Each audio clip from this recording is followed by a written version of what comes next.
வணக்கம் மக்களே, வணக்கம். சற்று முன் கிடைத்த ஒரு முக்கியமான அதிர்ச்சியான பரபரப்பான தகவல். கூட்டணியில் இருந்து திடீர்னு வெளியேறிய முக்கிய கட்சி ஸ்டாலின் அதிர்ச்சி.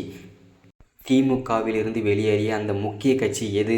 ஸ்டாலின் எந்த கட்சியினால் இப்படி அதிர்ச்சி அடைந்திருக்கிறார் என்பது தான் இந்த வீடியோவில் நம்ம தெளிவாக பார்க்க போகிறோம். ஸோ வீடியோ தொடர்ச்சியாக பார்ப்பதற்கு முன்பு நீங்கள் நமது சேனலுக்கு புதிய பார்வையாளராக இருந்தால் மறக்காமல் நம்ம சேனலை சப்ஸ்கிரைப் பண்ணிக்கொள்ளுங்கள். சப்ஸ்கிரைப் பண்ண உடனேயே பக்கத்திலே ஒரு பெல் பட்டன் வரும், அதை கிளிக் பண்ணி ஆல் என்ற ஆப்ஷனில் போட்டு வைங்க. அப்போ தான் தொடர்ந்து நம்ம வீடியோ போட்ட உடனே உங்களுக்கு நோட்டிஃபிகேஷன் உடனுக்குடனே வந்தடையும். ஓகே, வாங்க வீடியோக்குள்ளே போகலாம். மறக்காமல் லைக் பண்ணுங்கள், ஷேர் பண்ணுங்கள், சப்போர்ட் பண்ணுங்கள். ஒவ்வொருத்தருக்கும் ஷேர் பண்ணுங்கள், மறக்காமல் லைக்கு கொடுங்க. ஓகேங்களா? ஓகே, வாங்க வீடியோக்குள்ளே போகலாம். சற்று முன்பு கிடைத்திருக்கிற ஒரு முக்கியமான பரபரப்பான தகவல் என்ன அப்படின்னா, திமுகவில் இருந்த கூட்டணியில் இருந்த முக்கியமான கட்சி திடீர்னு வெளியேறிய காட்சியை அதிர்ச்சிகரமான தகவல். முதல்வர் ஸ்டாலின் அதிர்ச்சி நிலையில் இருக்கிறார்.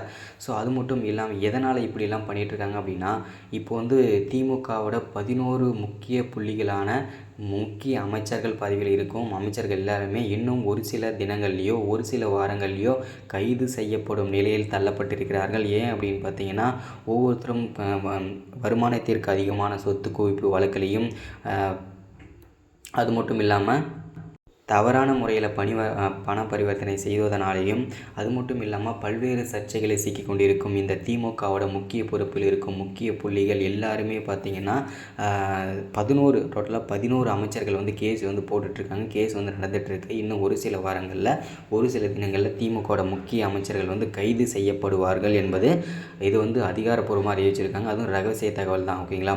ஸோ அது மட்டும் இல்லாமல் முக்கிய அமைச்சர், அதாவது பார்த்திங்கன்னா கூட்டணியில் இருக்கும் ஒரு சில பாஜக அமைச்சர்கள், அது மட்டும் இல்லாமல் கூட்டணியில் இருக்கும் ஒரு சில கட்சிகள் எல்லாமே பார்த்திங்கன்னா திமுகவிலிருந்து வெளியாக போகிறாங்க.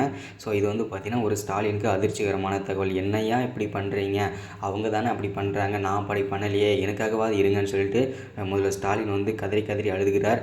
இருந்தாலும் உங்களை நம்பி இது வரைக்கும் இருந்ததே போதும், இதுக்கு மேலே உங்களை நம்பி நாங்கள் வரமாட்டோம், எதுவுமே செய்ய மாட்டோம், உங்கள் கூட்டணியிலிருந்து நாங்கள் விலகுகிறோம் அப்படின்றத மற்ற கட்சிகள் எல்லாமே தெளிவாக வச்சுருக்காங்க. நான் எந்த கட்சின்னு சொல்ல விரும்பலை. ஏன் அப்படின்னு பார்த்தீங்கன்னா, அதுக்கு சில சர்ச்சைகள்லாம் வரும். ஸோ அதனால் பார்த்திங்கன்னா சில கட்சிகளை வெளியேறுறாங்க. ஸோ இதனால் திமுகவோட பலமே குறையுது அப்படின்றது கூட சொல்லலாம். ஓகேங்களா? ஸோ அப்படின்னா திமுகவோட பலமே அவங்க எதிர்கட்சிகள் தான், கூட்டணி கட்சிகள் தான். இருந்துமே அவங்க போகிறாங்க. ஸோ அவங்க விலகிறதுனால பலமே போகுது. இதுக்கான தொடர்ச்சியாக பார்ப்போம். ஸோ அது மட்டும் இல்லாமல் இதுக்கான இடைத்தேர்தல் வருவதற்கான வாய்ப்புகள் கூட இருக்குது. பொன்முடியை அரெஸ்ட் ஆகிட்டார் இல்லையா, கைது பண்ணப்பட்டார். அதனால் மீண்டும் அவர் தொகுதியில் எலெக்ஷன் வரும். இது வீடியோட தொடர்ச்சியாக பார்க்கலாம். சப்ஸ்கிரைப் பண்ணுங்கள். தேங்க்யூ.